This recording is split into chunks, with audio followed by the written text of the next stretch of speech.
Hi, everybody, and welcome back to the Multi-Million Dollar Brands podcast. I have the pleasure and the honor of introducing to you Myoshia Boykin-Anderson. She is the president of AndTech Solutions. She and I met at Allie Brown's iconic workshop and an event last fall. And we sat at a table together, and I was just so curious. You have such a beautiful way of how you speak and presenting yourself. And I remember just leaving being like, what an incredible woman. And then I saw you popping up and showing up in so many different of our circles. And it just left an even bigger impression on me. So I am just so excited for this conversation and so grateful that you took the time to be with me today. Thank you, Laura, so much for having me. It's truly my honor. I'm delighted to be here and I'm excited about our conversation. I am too. And I have to say, when you're in this room of these experts and these influencers and these thought leaders, and you mentioned I'm in tech, it wasn't what I was expecting you to say. Like, you've got women in the room that are fighting the patriarchy, and you've got women in the room that are, it was not what I was expecting you to say. And is that something that you have kind of sort of battled or kind of had to deal with, of being this double minority in the tech space? Definitely, literally, I live it day in and day out. I really do, because you're right. It's not what society would see as being normal. Like it's not the norm. It is totally opposite of what the norm is. But for me, that's the amazing part about it. It's the amazing part about it that I am able to stand in spaces that were not necessarily intended for me. So it's quite interesting every day. It's been a phenomenal journey, and I just continue to stay excited about it, and I feel like it's such a blessing to like be in this space, right? And to allow other young boys and girls to see me in this space. So yeah, and I'm such a geek. I totally geek out on technology, and it's something that I've loved and had a passion for a really long time. So it's like now I just get to live it all out and live it out loud. Yes, yes, and you do an amazing job at it. And so let's even just like back up. So we introduced how we met, how we connected. That again, we're in this room. It's filled with these influencers, mainly in what I would call kind of softer spaces. And you present, oh, I'm in tech, right? Let's back this way up and talk about how you grew up and then how you got started in tech. Because I know you're just going to be such an inspiration to so many people listening with your story. And the story it is. It really is.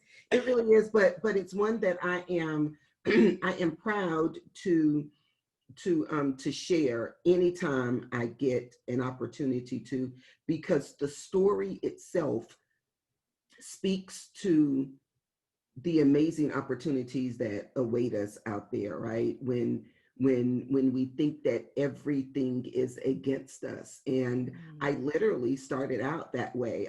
When I was growing up, my mother was on drugs. She was addicted to drugs. So I had to step up. I'm not the oldest of the four of us, but I always wore that hat. I always wore that hat. So growing up, it was difficult because I had to take on responsibilities that a child necessarily should not have to. So that's how my childhood started. And growing up in the inner city here in Houston, in an area that we call historic Third Ward. We are very proud about Third Ward. It actually gained a lot of recognition and notoriety, not necessarily a welcomed notoriety, but I grew up in Third Ward. It is where George Floyd grew up. He and I grew up together. We went to the same school from elementary all the way to high school. And And, and me saying that also speaks to the different paths that people take and the different places that they land. And it's quite interesting how that dynamic works. But so I'm growing up, I'm dealing with my family dynamics of my mom being addicted to drugs, and me having to help support my siblings and all of that. And in high school I was a rather smart kid, but I had an opportunity to take a computer class. It was the first time they offered it in my school, and I was so excited about it. I started taking the class, and I literally fell in love. I fell in love with technology in my sophomore year in high school. Took the class, absolutely loved it. And it's interesting, Laura, because now, after I've been on this journey for quite some time, and I spend a lot of time reflecting and all of that, I realize now that I believe my passion for technology started because there was something in front of me that I could finally control, that I Mm, could maneuver, that I could manipulate, that I could solve, that I could analyze and create results. And I think with so much going on around me, and the neighborhood and the community and the family and all of that stuff that I could not control as a child, I saw technology as something that I could create for myself. so it was a predictive outcome. You could say, if this, then that. And it was the only place in your life where you could probably rely on that, right? Exactly, exactly. And I didn't realize it while I was in it in that moment, but I definitely realize that now because it became so much of a passion for me. Like, I literally just took it and ran away with it.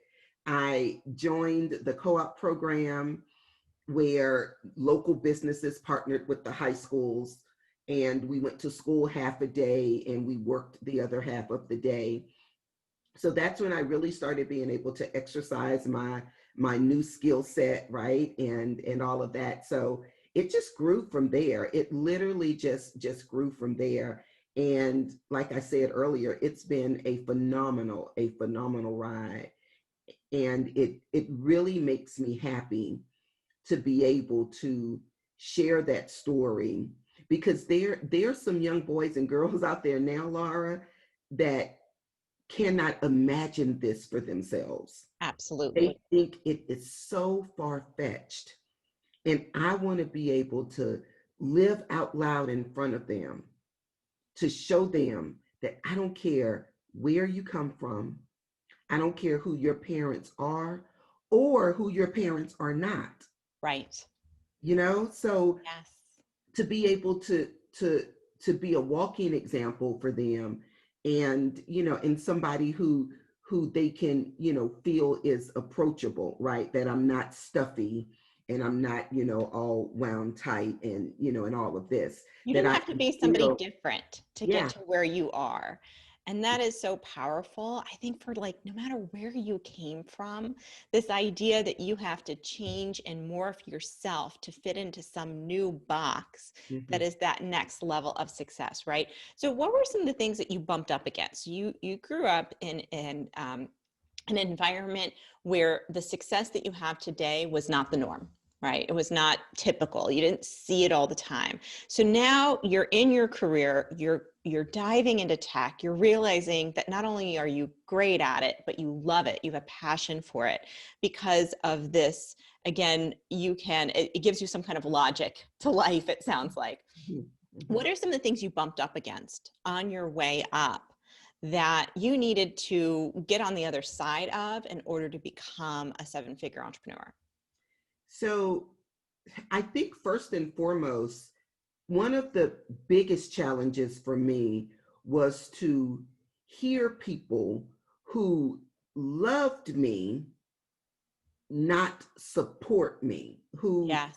who did, because their thinking was so small, they tried to impart that on me. Yes. And I'm very, very grateful. I am unapologetically a Christian, Laura, Yeah. and I realize that God had his hand on me and my life even before I knew really who he was. Mm. So and I'm very grateful for that. I'm very grateful that he loved me before I loved him. So Mm. and that it speaks volumes, because that was how I kept moving in spite of and despite of everything that was happening around me, everybody that was telling me that I wouldn't make it, everybody who would say, well, look at who your mother is, right? Mm-hmm. That there's look what good can come out of, right? So just being told that over and over again as a young woman could have really, really broken me, could have Right. really broken me. But I was determined. I didn't know where I was going or what was going to happen, but I knew what I didn't want. And that was far more important, to realize what you don't want. And that helps you drive toward whatever is the opposite of that. And it sounds like you stepped into a new belief about yourself because of the way in which God sees you, because of his favor for you, because of his love for you. It sounds like when you were bumping up against the limiting beliefs that you were surrounded by, you were able to say, but God has something bigger for me. I know that. How did you know that inside of you? I think I actually do not have a concrete answer for that.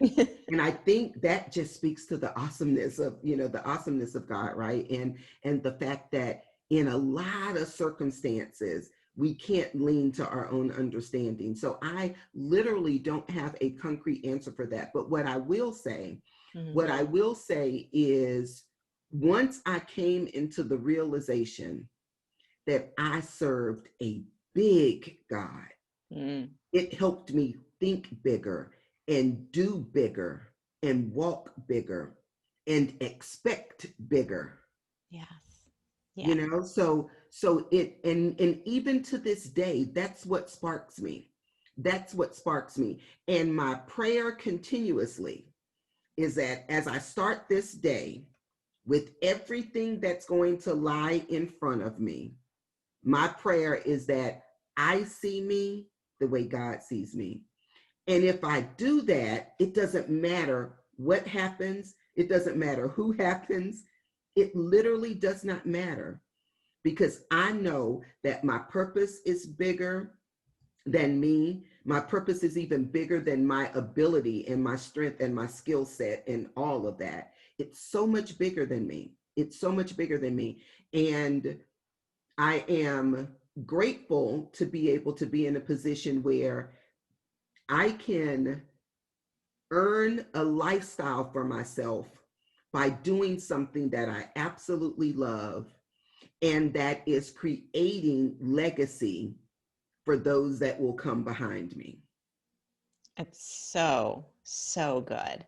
Because when you're at the level that you're at, when you're flying at high altitudes, as I like to say, the problems get bigger, the Mhm. challenges get harder, the unexpected things that happen take place. Mhm. And in addition to knowing that you are part of this bigger plan that you might not even fully understand, what are some of the other ways in which you think that you've really been able to tackle those issues and move on the other side of them to be able to grow to that next level? Yeah, I think first and foremost, I realized very early on, and I'm so grateful that I did. I realized early on that this journey is not for everybody. I learned early on that everybody can't go. Yeah. As much as I love them and as much as I would love for them to go, everybody can't go. Mhm. And being able to be okay Yeah.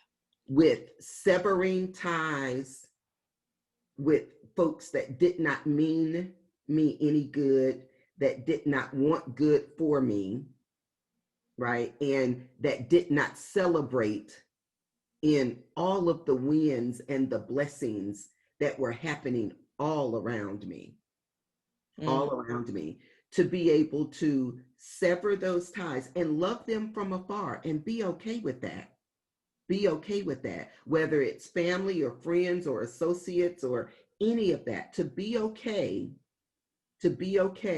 with everybody not being able to tag along, right? Not being able to tag along.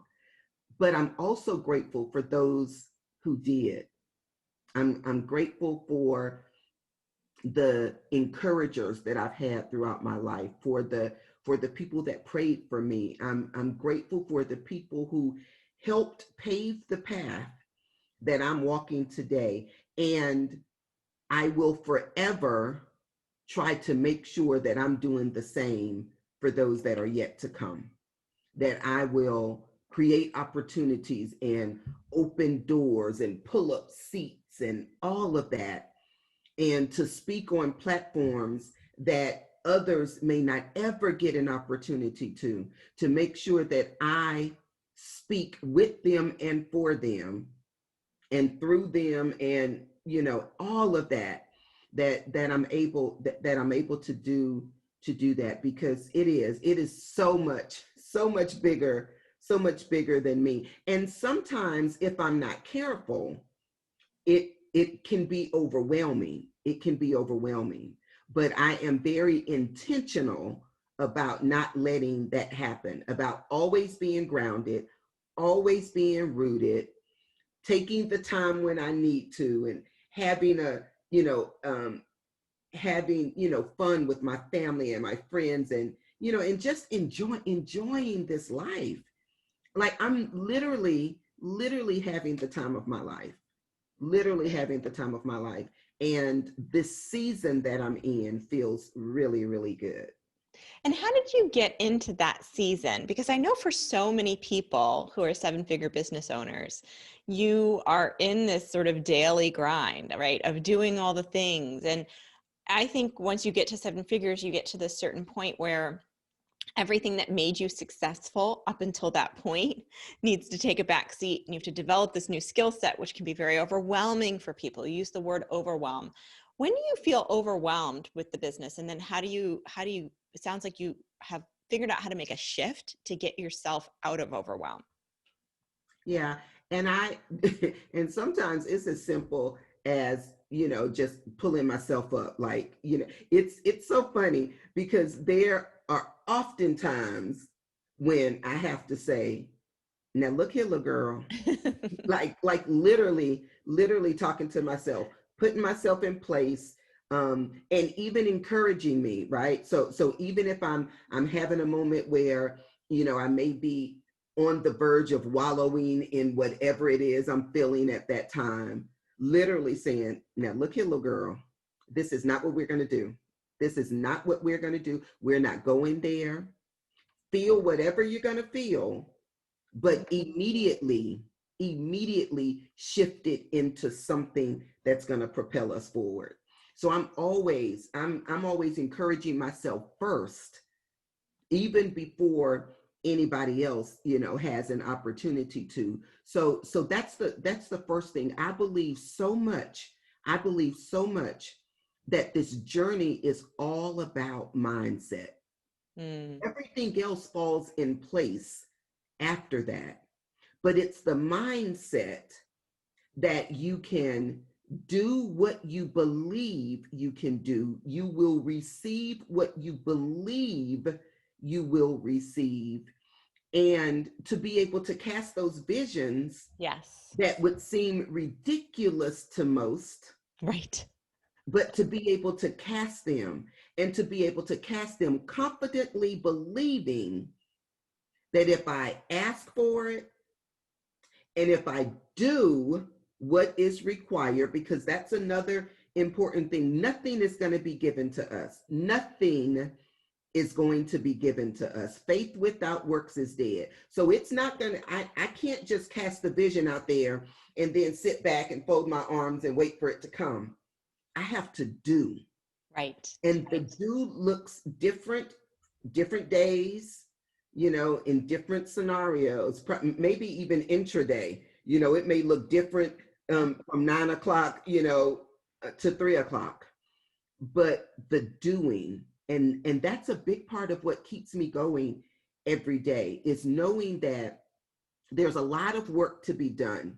And if we're intentional and if we're focused on the right things, it can all get done. I can still be a successful CEO. I could still be an amazing wife, and I can be a loving mother.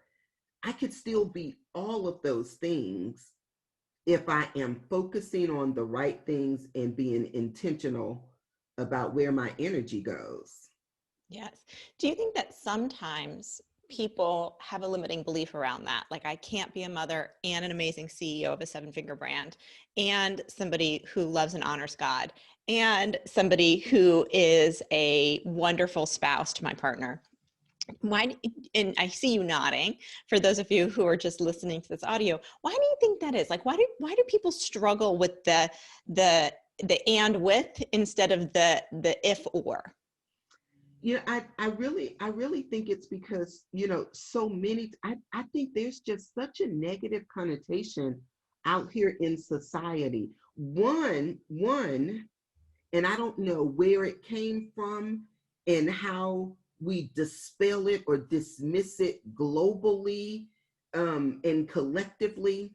But I think that for whatever reason, there is this mentality that as a Christian, and because I am a Christian, that I can't also be prosperous, Mm-hmm. you know? And I literally, I cast that belief straight to where it came from, right? And I'm not gonna allow people to put that on me. If I say that I serve a big God who Yes. owns it all, Yes. and if I am the heir, then what more? Yeah. What more? This is just the beginning. I am seeking abundance and exceedingly abundant. That's what I'm seeking. That's what I'm believing. That's what I'm going after, because I believe in his promises. I believe in his promises. Now, that also means that, to whom much is given, much is required, right? So there's a big responsibility that comes with that. But I'm here for it. I am here for it all. And I am going to keep putting in the big, massive work. I'm gonna keep doing the big things that are going to render big results, because I don't believe in being small. I do not believe in being small. Even as a small business, it's interesting. And I felt like this for all of the 22 years that I've been an entrepreneur.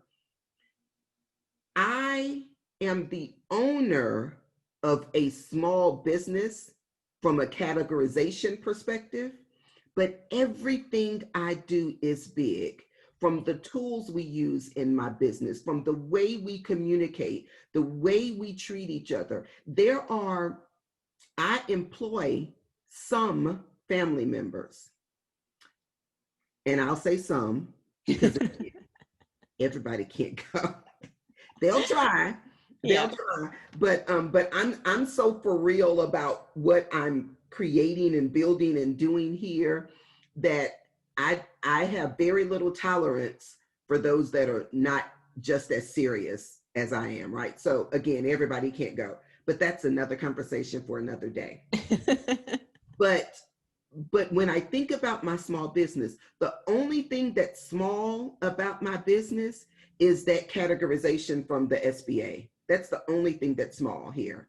Everything we do is big. We stand up and we are present every day, doing big things every day. And I make sure that everybody on my team does the exact same thing. And I don't care who it is. My daddy worked for me. I was just able to retire my daddy at the top of this summer. So I'm super excited about that. That Wow. he is now retired and enjoying himself in Virginia. But even then, there were often times where people did not even realize we were related. And that's because of the tone that I am setting in Mm, our space. And when we show up, we show out, literally.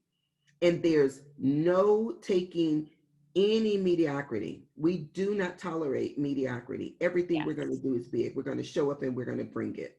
I am the same way, and I have that same standard with my team. Nothing's mediocre. Everything's an experience. Hopefully you had a great experience being booked on this podcast. Everything is top shelf, and I am the same way. And while the category maybe with the SBA is small business, you're still in the vast minority. You're in the vast minority of women who have grown their business past the 7-figure mark. And I don't know the statistic for African American women, but I would imagine it is even smaller. So what is it that you think is some of those keys to success? What I'm hearing you say is to think big, act big, make sure that you hold yourself to an extremely high standard unapologetically. That's what I'm hearing. But what else do you think has really been the keys to your success? I think, definitely surrounding yourself by people who are doing what you're doing or have already arrived where you are seeking to go. I have a strong belief that successful people do what successful people do. Mm, So I am forever positioning myself intentionally, positioning myself to be around women in particular, but anybody in this space, especially in the space that I'm in, it's an old white boys club, yeah. really, right? And the fact that I've been able to come in here and paint this sucker pink, right? The fact that I've been able to do that is just so amazing. But I'm very intentional about that. I'm intentional about the rooms that I position myself in, Mm. the tables that I position myself at, the conversations that I engage in. I am very intentional about that because I know if I'm not careful with everything that we're hearing and seeing and all of this stuff that we're being bombarded with every day, if we're not careful, we'll start believing all of that and believing it about ourselves. So we have to learn how to tune out what is not going to do us any good. And we have to be cognizant and very discerning about what is good for us. And that's where we should be focusing. That's what we should be striving for. So that's one thing that I do. I just make sure that I am in rooms with people that are much smarter than me. I do not want to be the smartest person in the room. And quite honestly, though, when you think about the community that I come from and all of that, oftentimes I am, but again, I take that with great responsibility, and I'm trying to make sure that I'm leaving somebody better than they were when we arrived, right? So So good. I'm always trying to pour in and encourage and edify and equip somebody else to be able to come right behind me and do bigger and better than what I'm out here doing. So what I hear you saying is that you're generous when pouring out to other people, but you're protective of who gets access to your inner space. Yes, yes, And I because think that's, everybody can't be granted the key. yeah, Everybody can't be granted the key. I was listening to, maybe I was reading Brene Brown's new book, who I absolutely love. yes. But she said, listen, if you don't even have a stake in the fight, like if you're not even in the ring, then you don't even have, and you're not even worthy of trying to criticize anything I'm doing or whatever, right? That's reserved for the people who are also out here doing, because in order for us to get to where we want to go, you have to attempt some stuff first, and you can't be afraid of how that's going to look if you miss the mark, right? Yep. And oftentimes we will miss the mark. We have to be okay with learning the lesson, pushing forward, and not letting people say, see, I told you, I don't even know why you tried that in the first place. What Yep. what were you thinking? The audacity.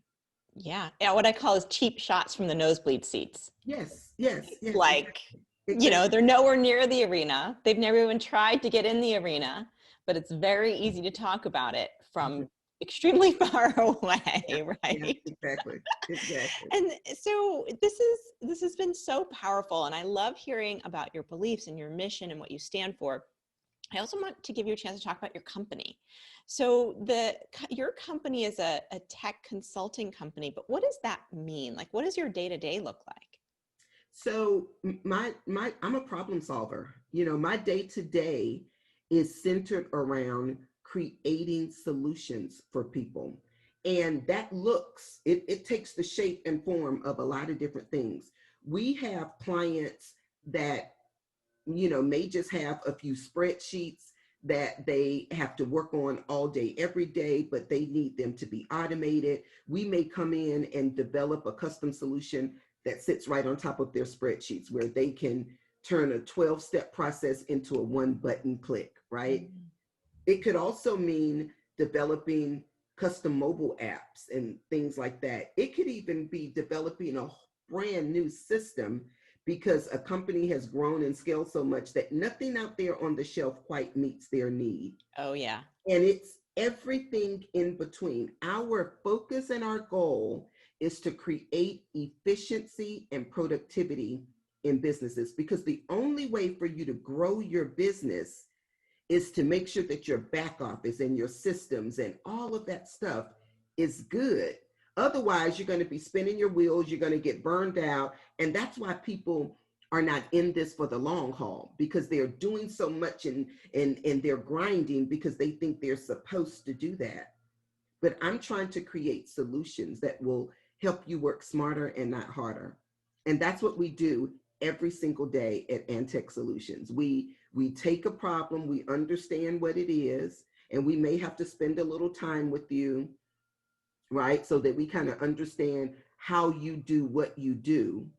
And then we will come up with a strategy and a plan to improve that, to Do you improve find, and I do something similar in the marketing side, but do you find that when you start digging through that people are making decisions on the wrong data?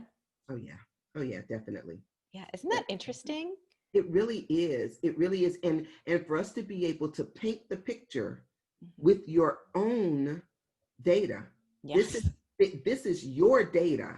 right. I was just able to come in here and allow you to visualize it differently than what you had been. I was able to help you capture it differently so that then you can visualize it differently, right? So Yeah. process improvements around all of that. And it's interesting because a lot of small businesses don't think they can afford technology. They think that technology is for the big boys out there, right? And that's also a limiting belief.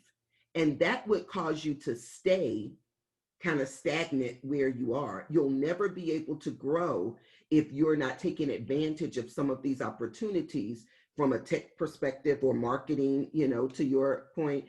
If you're not taking advantage of those and making those investments, smart investments where they're needed, you'll never be able to scale and truly live out the dream that you started this business for in the first place. Yes, that's so, so good.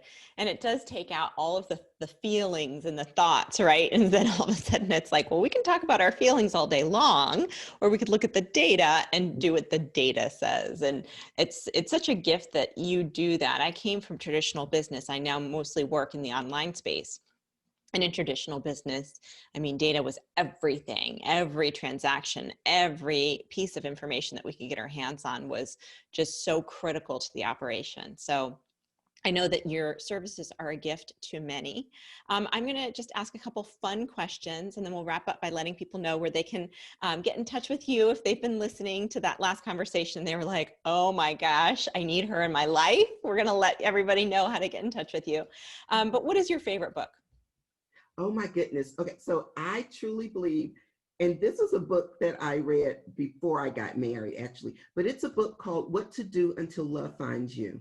Oh, It was such a phenomenal book for me. It's by Michelle McKinney-Hammond, and I read that book right before meeting my husband. wow. Oh my gosh, what a great book to recommend to people. And I will say we're Facebook friends and I see you on your boat with your husband and I'm like, sisters living it up. Love it. What is your favorite vacation spot?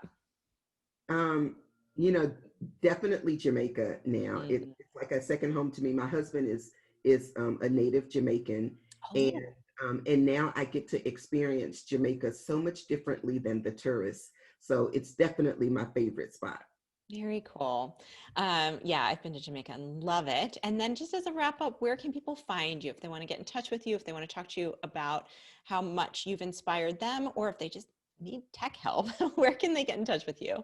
Yeah, and I would so love to hear from all of you guys. I really mean that. I really mean that. So first and foremost, I am on all of the social media platforms under my name. So LinkedIn, Myoshia Boykin-Anderson, Instagram. I'm actually Miss Myoshia on Instagram. Love that. Myoshia Boykin-Anderson on Facebook.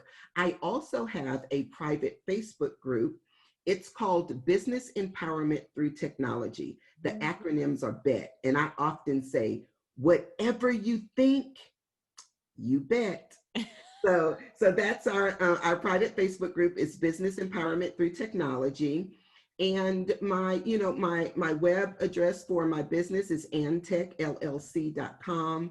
So definitely reach out to me, and I would love to hear from you guys. I would love to hear how hopefully something that Laura and I shared here today will inspire you. If nothing more, it'll cause your tomorrow to be a little bit better than what you originally planned it to be, right? I have That you no make doubt. decisions. Yes, definitely. No doubt. Inspirational in many, many different ways. I know some of you have been taking notes and now you know how to get in touch with Myoshia. So thank you so much for being here. It was an absolute joy. Thank you for having me, Laura.